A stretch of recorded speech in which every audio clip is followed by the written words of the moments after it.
So ladies and gentlemen, Robert Lewis, if we were to send a poster child to some civilization we just discovered in some other galaxy, I would recommend this guy representing Boston. He's one of my heroes. I kind of have 4 chapters I want to ask you about. So you grew up in Boston, is that right? Yes. Great. Yes. And you grew up in one of the neighborhoods? Yeah, first black family in East Boston in 1960. Wow, interesting. And how many, you were the second oldest? I'm the second oldest of 6. And you lost a sister to About overdose? 25 years ago, my sister died heroin overdose. Yep. And you have a sibling that's in an institution getting Yes. love and support? Yeah, 50 years, the Rentham State Development Center. Yep. Yes. And you grew up, and sports was a big part of life in East Boston for you? In East Boston, sports was everything. It was like blue and gold, the Jets. And I started off playing ice hockey as a kid. Yep. Played basketball, football, baseball, and sports were great for us. And my younger brother was fortunate enough in 1985. He played on the Patriots Super Bowl team. So yeah, my younger brother in sports has done so much for this kid whose mom had 6 kids at 23 and a dad who wasn't around. Wow. And then you moved to the South End for an incident that would be terrifying for a lot. What happened? Yeah, it was in 1976 during this height of busing. On a Wednesday night, I had lasagna and meatballs at my best friend's house. And on That wasn't the incident. That wasn't the incident.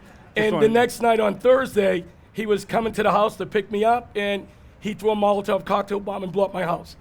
And my Wow. best friend blew up my house when I was 16, and it changed my life forever. And that's where you realize the difference of race. Yep. Where you could be eating together one night, and the next night, your whole life changes. Yep. So in the 70s, like Boston had some arson capitals of the region, and here was someone, spreading hate. And so then your family located to a new community, and you were there for 2 years, and then some teens came up to you and said, we need someone to help us out, and that was a 40-year ago event that changed your life. What happened? So 40 years ago, it was June of 1978. I was heading to UMass Amherst to play football, and I just came from working out. And 4 young folks walked up to me and said, you're new to the neighborhood. We have a baseball team called the Astros.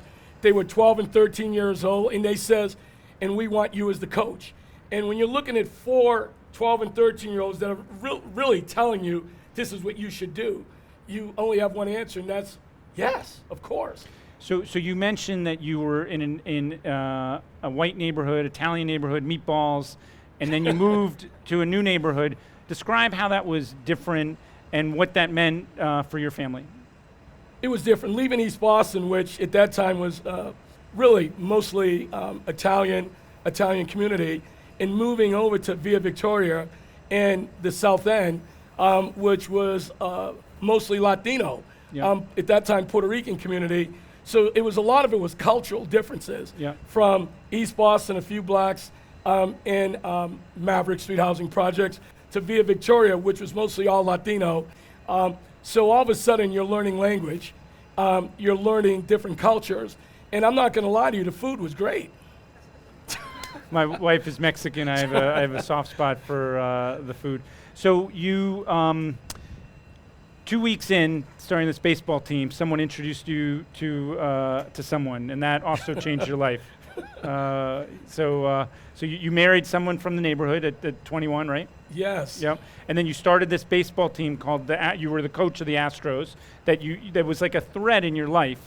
And then you started getting jobs. I know you helped run City Year. I was part of a program, Lead Boston. You helped run the umbrella organization that oversaw that. I think you were in the Menino administration. Then you helped administer grants at the Boston Foundation, and you were helping teens in the neighborhood. But then you read a report when you were at the Boston Foundation that kind of said, I have a calling and I need to change what I'm doing. Talk about that moment in your life. Yeah. Wow, John does his research, which is great. So all of those things, I'm a very proud, I like to say I'm a kid from the city, and I'm from the neighborhood. And it was a cool thing when you're at the Boston Foundation, you're giving away $20 million a year. I thought everyone loved me because of my personality, and realized it was the love that you give away $20 million a year. But it was October of 2012. The Boston Foundation produced a poverty report. And in the poverty report, it said that young black and Latino boys were actually not positive on one social determinant in America today. Not one. So from the dropout rate, lack of graduation, jobs, violence, murder, not one social determinant were they positive. And what I did is I quit. I went in a few days later, quit my job, and said, I have all these young folks that I've been doing baseball with at that time for 35 years. I want to do something different because we need to show that these young folks are better than what reports are saying. So you started something called The Base. The Base. And it used passion for baseball as a magnet to bring kids together, but it's more than just teaching baseball. Maybe talk a little bit about, what is The Base? And I know you're helping to bridge kids, to reach their potential, go to college, maybe play sports in college, maybe get picked up by a farm team or the pros. Yeah, the base, the name is the foundation. One of the things we wanted to do is shift this narrative that urban kids can be educated. And we actually launched this organization. I wanted it to have an 02119 zip code, which is Roxbury. I decided it was going to be 02119, and I have some letterhead that says 02119. I'm proud of Roxbury. But what we did is we built an indoor baseball facility, but we built an academic facility too. So we actually have an associate degree college that runs out of the base. We started with 100 young folks. We're up to about 600 young folks. If anyone will check, we're the only inner city team, the first inner city team in the United States in 2010. We won the United States Baseball Championship in 2013. We won the United States Baseball Championship in 2015. We won the United States Baseball Championship. I have 8 young folks from minor league to the pros, but if you walk in a base, you will not see one picture of them. What you do is you see the picture of our kids going to college. So like where Allie Raceman trained, they have her all over the place to say to the gymnasts, you want to be like this. You're not using celebrity as the magnet. You're saying you're trying to tell another message. It has to be another message because our young folks are talented enough that they can go to college and play if they choose to. But we raised over $35 million in academic scholarships.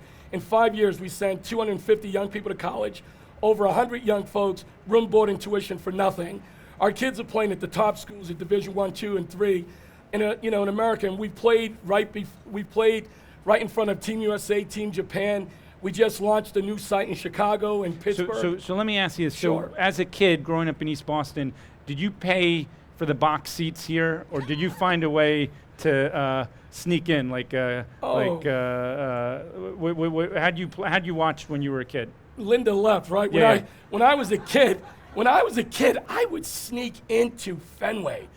This is the holy grail, Fenway Park. What was the best place to sneak in? Was there a fence or a hole or sewer? So here was the truth. Now, here's the secret. When you pull in where the cars park, there's always a booth up here. So the person sees the cars coming in. Oh, I've seen this in Ferris Bueller. If you crawl, they can never see you. So our friends would crawl. We would come in.